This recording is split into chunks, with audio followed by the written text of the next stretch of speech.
Alhamdulillah wassalatu wassalamu ala Rasulillah wa ala alihi wa sahbihi sallam wa wala.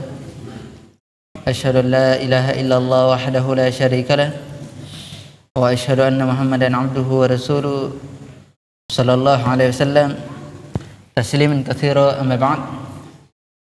Alhamdulillah, segala puji bagi Allah Subhanahu wa taala, Rabb semesta alam. Kita memuji Allah Subhanahu wa taala dengan pujian yang ikhlas, pujian yang tinggi, pujian kecintaan pengagungan hanya kepadanya.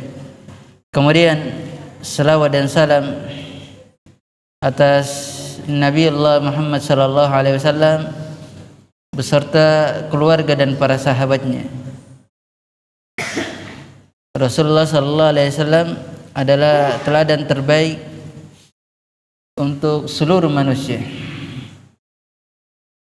bahkan dari golongan jin, minal jin wal ins.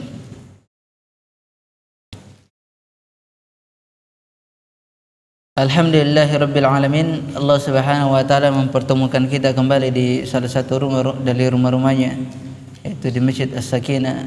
Semoga dengan pertemuan ini Allah Subhanahu wa taala memberikan rahmat kepada kita semua, senantiasa memberikan rahmatnya kepada kita semuanya, ampunannya, dan senantiasa menjadikan kita orang-orang yang istiqomah di atas agamanya, di atas Islam dan sunnah.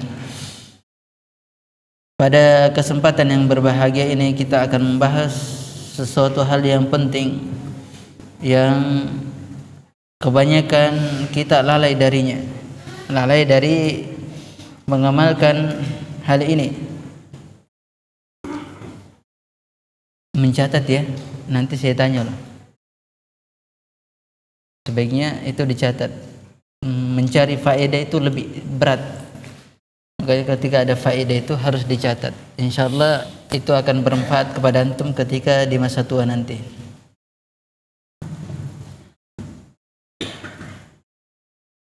Qala al-musannif rahimahullah ta'ala,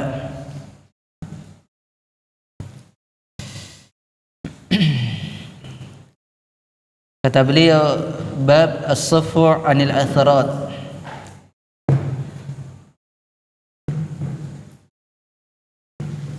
Bab memaafkan dari kesalahan-kesalahan. Masyaallah, memaafkan dari kekeliruan saudaranya, kesalahan-kesalahan saudaranya ini berat. Maka dari hadis yang mulia kata Nabi sallallahu alaihi wasallam, dari hadis Anas radhiyallahu anhu muttafaqun alaih, qala Nabi sallallahu alaihi wasallam, la yu'minu ahadukum hatta yuhibba li akhihi ma yuhibbu li nafsi. Kalian tidak akan, salah seorang kalian tidak akan beriman sebelum kalian mencintai diri kalian, sebelum kalian mencintai saudara kalian sama seperti mencintai diri sendiri. Ini disebutkan dia mencintai saudaranya terlebih dahulu, kemudian dia mencintai dirinya sendiri. Ini menunjukkan bahwasanya didahulukan mencintai saudara kita dibandingkan diri kita sendiri. Dibandingkan diri kita sendiri. Ini yang sangat berat. Dengan adanya seperti itu, apabila seseorang atau dari saudara kita jatuh dalam kekeliruan, maka itu mudah dimaafkan. Karena kita lebih mendahului kecintaan saudara kita terhadap diri sendiri. Berat ya. Tapi apabila dia telah masuk ke hal yang demikian, maka sempurna imannya, sempurna keimanannya. Siapa yang bisa mencintai saudaranya lebih dahulu, dia mendahulukan kecintaan daripada dirinya, maka telah sempurna keimanannya. Dan ini subhanallah sangat sedikit yang bisa, bukan tidak ada, sangat sedikit yang bisa. Iya, kata Nabi sallallahu alaihi wasallam sebagaimana yang diterangkan ya, dari hadis yang diriwayatkan dari hadis Amr ibn As radhiyallahu anhu yang diriwayatkan Imam Tirmidzi dan disahihkan oleh Syekh Al-Albani rahimahullah taala. Nabi sallallahu alaihi wasallam berkata, khairul ashab indallah khairuhum li sahibihi. Sebaik-baik teman di sisi Allah Subhanahu wa taala yang paling baik terhadap temannya. Sebaik-baik sahabat di sisi Allah Subhanahu wa taala yang paling baik terhadap temannya. Itu di sisi ini diterangkan di sisi Allah Subhanahu wa taala. Wa khairul jiran indallah khairuhum li jiranihi. Dan sebaik-baik tetangga di sisi Allah Subhanahu wa taala yang paling baiknya tetangga di sisi Allah Subhanahu wa taala yang paling baik terhadap tetangganya. Di sini diterangkan yang paling baik terhadap tetangganya, bukan tetangga seorang yang mukmin saja, hatta mukmin wa kafir. Meskipun dia orang mukmin, orang kafir, orang fasik, dia berlaku baik terhadap tetangganya, maka itu tetangga yang paling baik di sisi Allah Subhanahu wa taala. Nah, sekarang kita terangkan kata beliau, as-sufwu 'anil asarat, memaafkan dari kekeliruan, dari kesalahan-kesalahan saudaranya. Berat ya. Subhanallah, sangat berat sekali ya ikhwah. Tapi harus bisa jika ingin sempurna keimanannya. Memaafkan. Jika engkau ingin dimaafkan, maka maafkanlah saudaramu. Orang pemaaf itu sangat mudah dicintai oleh orang. Orang yang pemaaf itu sangat mudah dicintai oleh orang. Itu tidak keluar dari hal yang demikian. Kata beliau, wa minha as-sufu 'anil asaratil ikhwan, di antaranya adalah memaafkan dari kesalahan-kesalahan, kekeliruan-kekeliruan saudaranya. At-tarku ta'nibihim 'alaiha, yaitu meninggalkan mencela padanya, meninggalkan untuk mencela dia, meninggalkan untuk menghardik dia, mencaci ia, atau menggibahi dia. Tinggalkan itu, karena ghibah itu adalah dosa besar. Al-ghibah itu dosa besar, yahtaju ila taubah, butuh taubat. Ghibah itu tidak cukup dengan antum istighfar, astagfirullah, ana astagfirullah. Antum istighfar tapi tetap mengulanginya, maka tidak akan bermanfaat istighfarnya antum. Taubat la ya'ud, tidak akan kembali kepadanya. Itu namanya taubat abadan, selamanya. Selayaknya orang yang bertobat dari kemaksiatan, orang yang bertobat dari mencuri, atau orang yang bertobat dari berjudi, berzina dan lain sebagainya, ketika dia tidak pernah melakukannya lagi, istighfar kepada Allah Subhanahu wa taala, maka itulah tobat. Tetapi ketika antum masih mengulanginya, maka itu namanya bukan tobat namanya. Itu bukan tobat namanya. Tobat itu abadan, dia selamanya tidak akan mengulanginya lagi. Berat ya.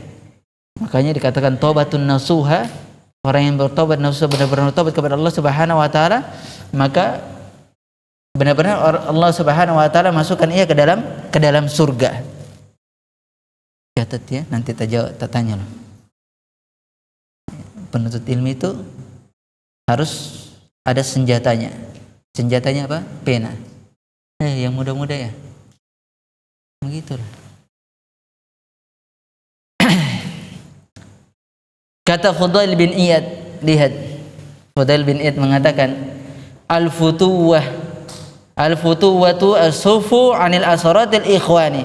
Kemurahan hati itu, kelapangan hati itu, kedermawan hati itu memaafkan dari kesalahan-kesalahan saudaranya. Kemurahan hati terdapat orang yang memaafkan kesalahan-kesalahan saudaranya. Fakama yajibu ala abdi al-'arabu ma'a sayyidihi, sebagaimana seorang budak itu wajib untuk beradab bersama tuannya, beradab kepada tuannya. Ya, budak itu wajib tunduk Kapan dia tidak tunduk padanya, maka dia bisa saja apa? Dicambuk, bisa saja dia diikop dan berbagai macam dari siksaan-siksaan yang ada pada tuannya. Kemudian yajibu alaihi mu'asyaratu man yu'inuhu alaih. Lihat, ini harus diingat, perhatikan ini. Dan wajib baginya itu mu'asyarah. Apa mu'asyarah? Bergaul bersama orang-orang yang menolong dia. Lihat, bergaul bersama orang-orang yang menolong dia.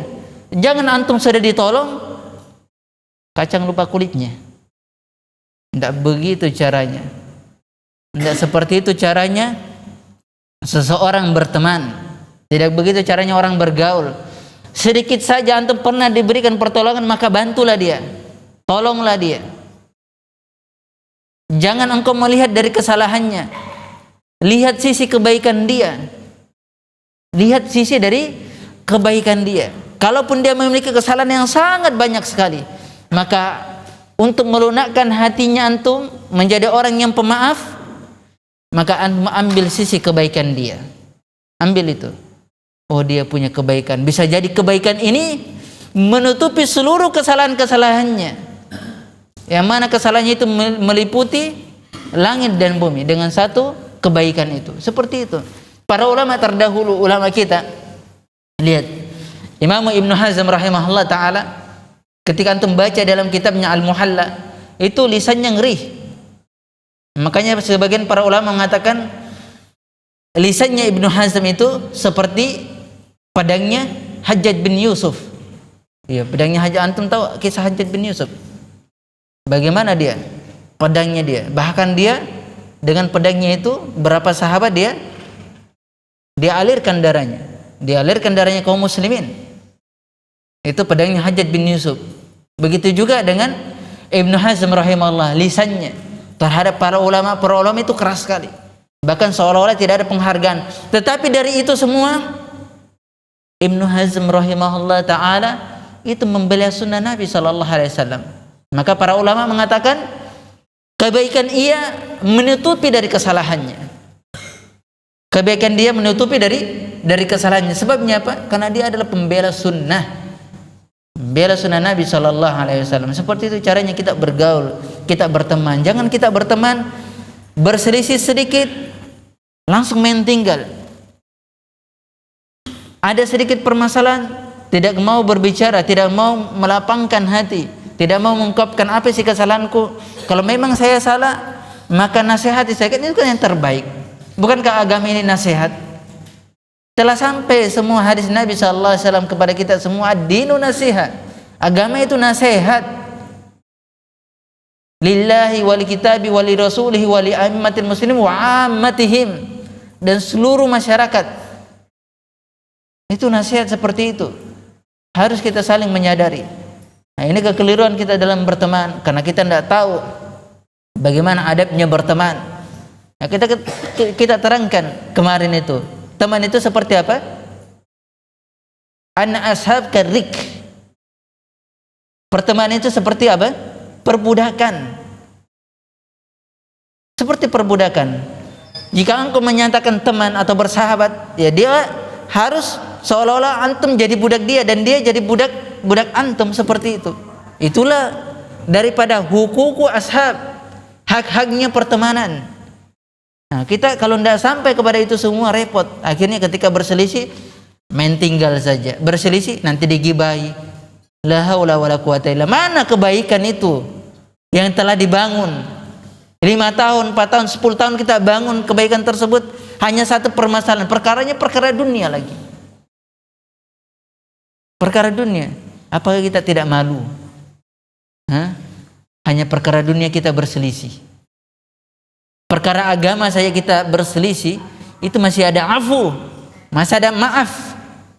Apalagi kalau perkara dunia. Yang dunia itu antum akan tinggalkan. Dunia itu bukan milikmu, dia adalah titipan Allah Subhanahu wa taala. Titipan yang Allah Subhanahu wa taala berikan kepada kita. Kenapa kita mau berselisih masalah dunia ini? Kenapa kita mau berselisih? Ini kita tanamkan kepada diri pribadi. Semoga Allah Subhanahu wa taala menjaga diri pribadi kita dan seluruh para ikhwah dan kaum muslimin terbebas dari hal yang demikian. Ingatlah bahwasanya dari perkara kita semua ada syaitan yang ingin menggelincirkan kita. Syaitan itu dia sudah bosan untuk diibadahi, baik dari timur dan barat. Dia sudah bosan untuk diibadahi. Tapi syaitan itu tidak bosan untuk memecah belah di antara orang yang bersaudara, sampai dia menginginkan dari dua orang yang bersaudara itu saling berbunuhan. Maka dia merasa puas. Maka dia sudah merasa puas. Tapi kalau dia belum berbunuhan, syaitan tidak akan merasa puas. Tata caranya dengan cara apa? Dengan cara membuat dia berselisih. Maka ingatlah wahai para ikhwah sekalian, yang membuat kita berselisih adalah syaitan di tengah-tengah kita. Kenapa kita berselisih? Itu disebabkan dosa-dosa kita. Harus kita sadari. Sebab orang berselisih itu disebabkan apa? Dosa-dosa mereka terhadap kemaksiatan yang mereka lakukan, sebagaimana yang ditafsirkan oleh Syekh rahimahullah taala dalam ayat wa fi qulubihim marad fazadahumullahu marada. Di dalam hati mereka ada penyakit, lalu Allah tambah penyakit tersebut. Kata Syekh fihi hikmatillahi azza wajalla. Di dalam ayat ini ada hikmah, atau fiha hikmatillahi azza wajalla. Ada hikmah Allah Subhanahu wa taala di dalam ayat ini, yaitu orang yang melakukan kemaksiatan dia ditimpakan musibah disebabkan kemaksiatan yang ia lakukan. Maka sebab perselisihan itu adalah sebabnya apa? Dosa. Sebabnya dosa.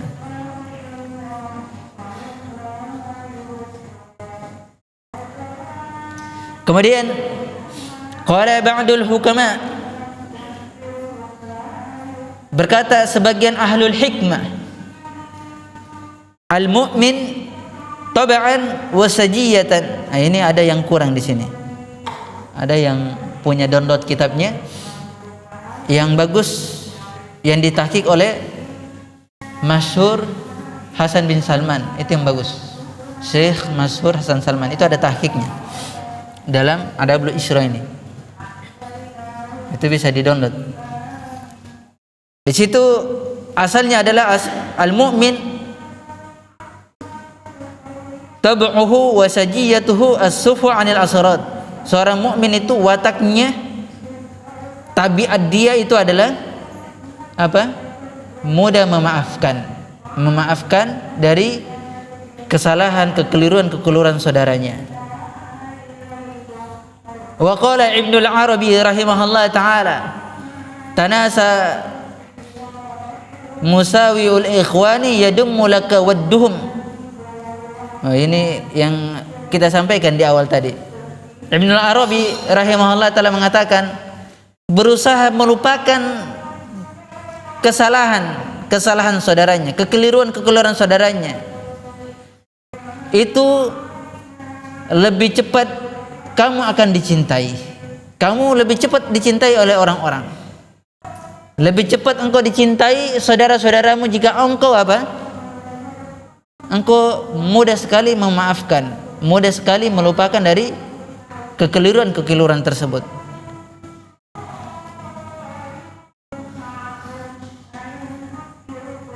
Sebenarnya yang menjadi pelajaran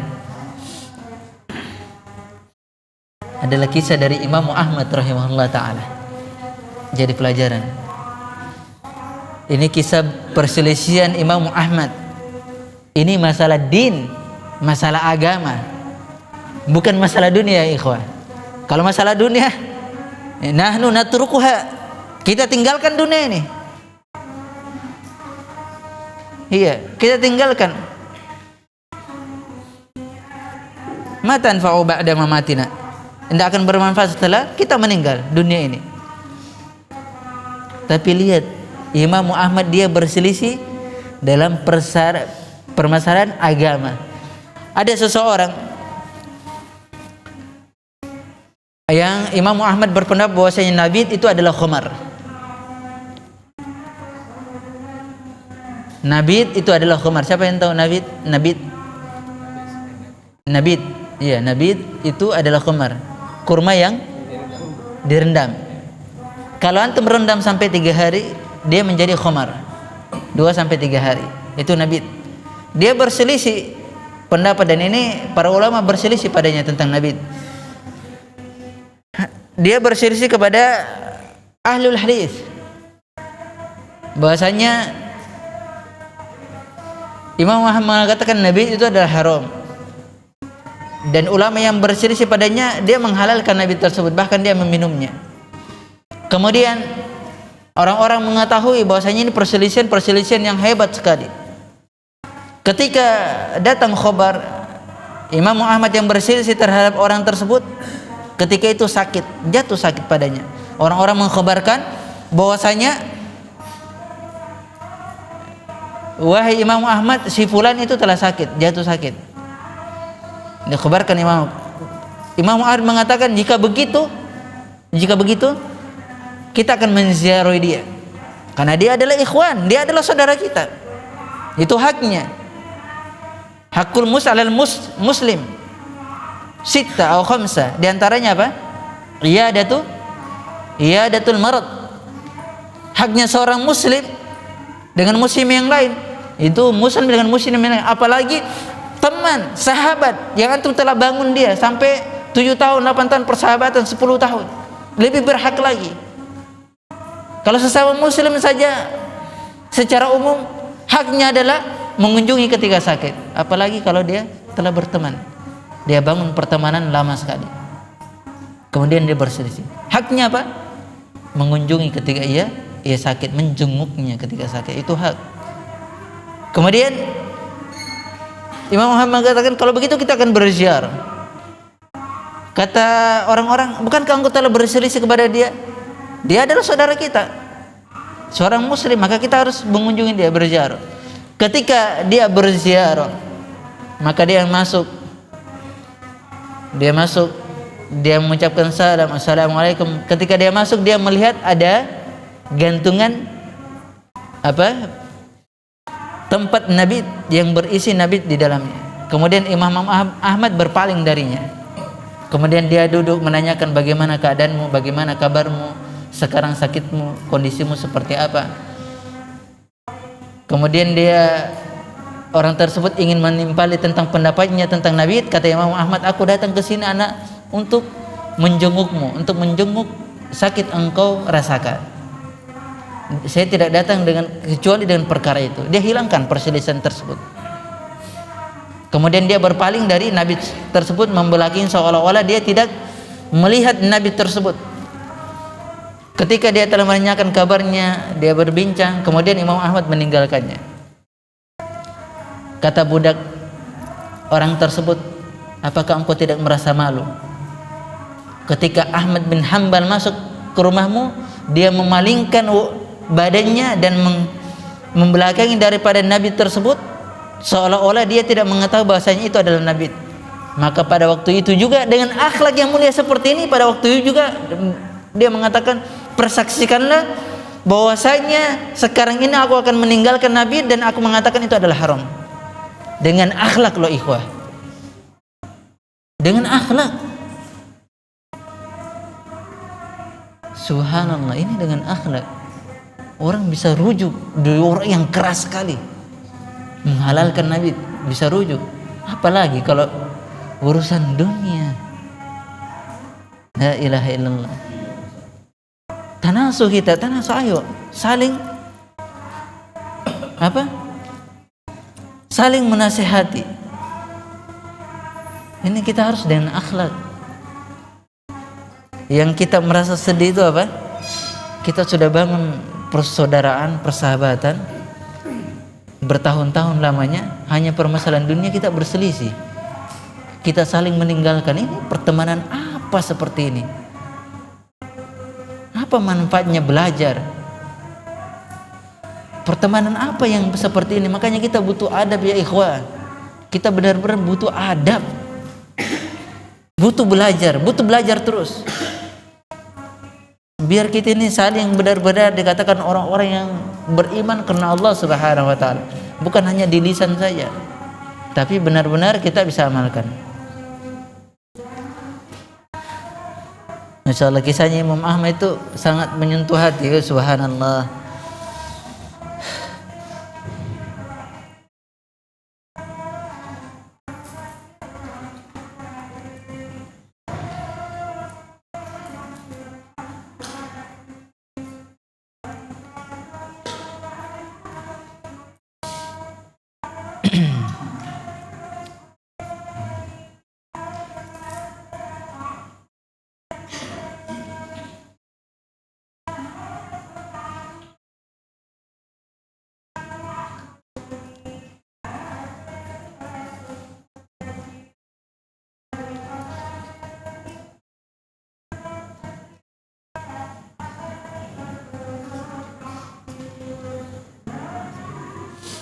Kemudian wa wajibun 'alal mu'min, dan wajib bagi seorang mukmin an yujanibatul labad dunya. Wajib bagi seorang mukmin untuk menjauhi orang-orang yang senantiasa mencari dunia. Tidak ada lain kecuali dunia. Ya. Fa innahum yadullunahu ala talabiha wa man'iha. Maka mereka ini akan menunjukkan untuk selalu kamu mencari dunia padanya dan selalu memelihara dunia itu. Tidak ada lain kecuali dunia. Ayo kita ini, terlalu banyak angan-angan. Sementara dia tidak mengetahui umurnya ada sudah di depan mata, ajalnya tinggal dekat sekali. Karena orang yang tolabud dunia terlalu cepat berselisih. Ya ikhwan. Iya, benar. Orang yang tolabud dunia selalu mencari dunia itu terlalu cepat berselisihnya. Bahkan ketika dia berselisih, dia melupakan segala kebaikan-kebaikan saudaranya, bahkan membongkar aib-aib saudaranya ketika dia berselisih. Iya. Itu diibaratkan apa? Orang yang membongkar aib itu, orang yang membongkar aib saudaranya itu, dia adalah manusia yang paling buruk. Diibaratkan dia mengembala di seekor lalat di tempat-tempat yang kotor. Itu orang-orang yang mencari aib saudaranya. Kata seorang penyair, syarrul wara bi musawin nasi mustaghalun. Seburuk-buruk orang yang mengembala itu yang dia sibuk dengan kejelekan-kejelekan manusia, sibuk dengan aib-aib saudaranya. Mithlu dzubabi yura'i mawdi'al ilali. Itu semisal pengembala, semisal apa? Semisal lalat yang mana digembalakan di tempat-tempat yang kotor. Begitulah orang-orang yang suka mencari aib-aib saudaranya. Begitu anunya, dikisahkan seperti itu. Ya, apa manfaatnya digembalakan? Yang digembalakan ini lalat. Apa manfaat dari para lalat? Tidak ada, di tempat yang kotor lagi digembalakan. Maka seperti itulah orang yang suka mencari aib saudaranya. Masya Allah ya. Sampai jam berapa isyanya? Saya ada dars ini 10 menit, tanya jawab aja ya. Karena saya ada dars badal isya. Saya ada pelajaran setelah isya ini. Setiap hari saya ada pelajaran, tidak ada libur. Badal isya selalu ada pelajaran. Jadi mungkin kalau ada 10 menit bisa kita tanya jawab. Insya Allah kita lanjut di pertemuan berikutnya. Karena ini saya suka pembahasannya ini. Ana tidak mau tergesa-gesa. Ini bagus sekali pembahasannya. Iya, kita lebih ta'ani, pelan-pelan, berhati-hati daripada kita lewatkan bab-bab yang penting yang kita luput dari faedah-faedah yang ada. Masya Allah, ini ada forest lagi. Forest B.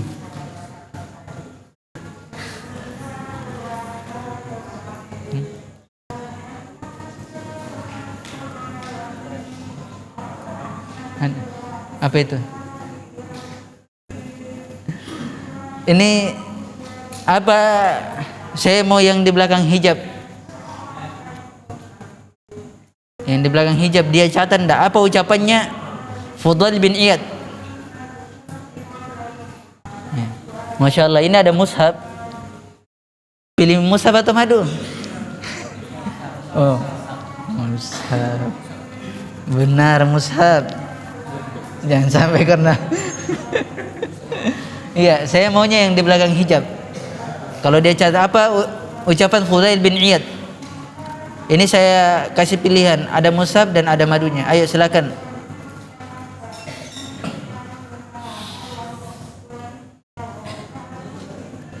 Dan yang kedua, satu-satu ini ya. Ini 4. Apa ucapannya Ibnu Al-Arabi? Nanti kalau ada yang di balik hijab, kasih kertas, bawa ke sini. Siapa yang tahu ucapannya Ibnu Al-Arabi? Siapa penghafal di sini? Ini penghafal semua. Insyaallah. Benar. Apa ucapannya Ibnu Al-Arabi? Orang yang berusaha melupakan kesalahan atau kekeliruan saudaranya maka akan cepat dicintai. Masya Allah, Hasan. Bahasa Arabnya apa? Hah? Mau musab atau madu? Musab, Masya Allah. Iya.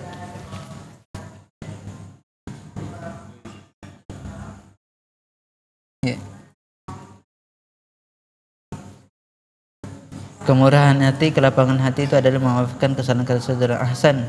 Ini ucapan al-futuwa as-hufu 'anil asarat. Kelapangan hati, kemurahan hati itu memaafkan dari saudara-saudaranya, kesalahan saudara-saudaranya. Ini mau apa dia ini?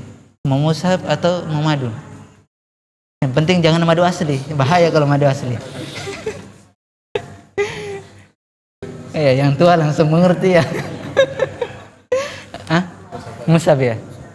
Ini kasih, tolong dikasihkan ini. Masya Allah. Kalau madu asli bahaya nanti.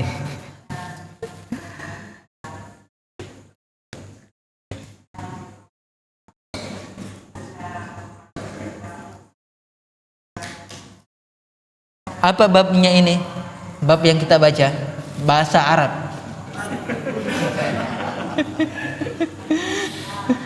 Bahasa Arabnya.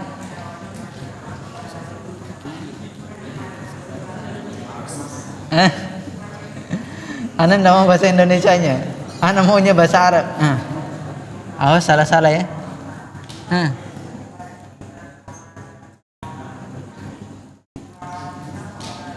Ayo.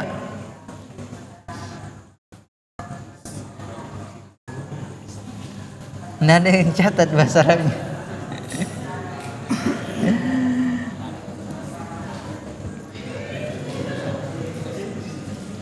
Ayo bahasa Arabnya apa? Bahasa Arabnya? Atau gini aja. Syair tadi. Syair tentang lalat. Antum sudah pernah dapat hadiah kan? Antum sudah pernah dapat hadiah? Sudah jangan kasih yang lain yang belum pernah dapat hadiah. Siapa yang belum pernah dapat hadiah? Antum belum pernah dapat hadiah? Iya. Apa dia? Saya tidak dengar. Anda mau kasih hadiah kalau saya tidak dengar. Iya. Apa dia?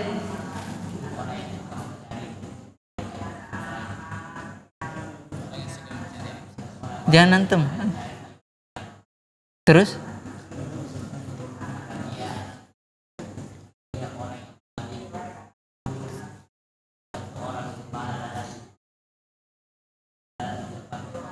Ahsan. Orang yang sibuk mencari aib manusia itu seperti dia mengembala, seperti lalat yang digembalakan di tempat yang kotor. Ambil. Siapa lagi? Yang terakhir.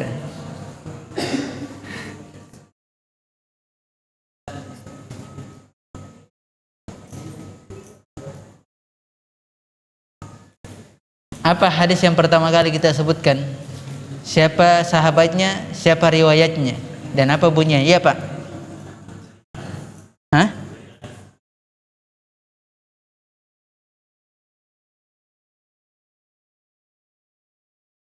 Sebelum? Ahsan. Iya, silakan Pak. Barakallahu fikum. Siapa yang meriwayatkan, Pak? Enggak, itu sahabatnya. Riwayatnya siapa? Oh, silakan. Riwayatnya muttafaqun alaih. Wallahu taala alam bisawab. Subhanakallah wa bihamdik, asyhadu an la ilaha illa ant, astaghfiruka wa atubu ilaik. Wassallallahu ala Muhammadin wa ala alihi wasallam. Walhamdulillahirabbil alamin.